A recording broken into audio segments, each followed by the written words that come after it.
हे असे चहा पावडर, साखर, मिश्रणावर आधारित ॲलिगेशनचे प्रश्न बऱ्याचशा स्पर्धा परीक्षांमध्ये विचारले जातात। आता हा प्रश्न बघा किती छान आहे।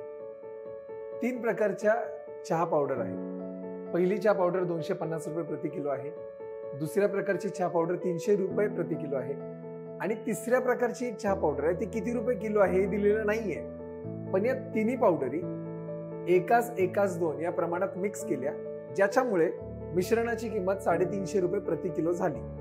आता काय करायचं, आपल्याला एक्सची किंमत फाइंड आउट करायची, म्हणजे तिसऱ्या प्रकारच्या चहा पावडरची किंमत किती असेल प्रति किलोला ते आपल्याला फाइंड आउट करायचं। काय करायचं बघा, हे जे आहेत रिस्पेक्टिव्ह रेशियोज 250 गुणिले 1 करायचं ते येतं 250 अधिक 300 गुणिले 1 करायचं ते येतं 300 अधिक ही तिसऱ्या प्रकारची चहा पावडर त्याची किंमत आहे x गुणिले 2 करायचं ते येतं 2x। आता भागिले मी किती करणार, कारण आपल्याला ऍव्हरेज काढावं लागेल। आता भाग किती आहेत बघा, 1 1 आणि 2 किती भाग झाले हे टोटल 4 भागिले 4 केलं तर मिश्रणाची किंमत येते 350। आता हे सोडू आपण, 4 तिकडे गेल्यावर किती येणार आहे, 350 गुणिले 4 ते येणार 1400, 250 आणि 300 ते येणार 550 अधिक 2x बरोबर 1400। आता 550 तिकडे गेले तर किती येणार, तर 850, म्हणजेच 2x बरोबर 850।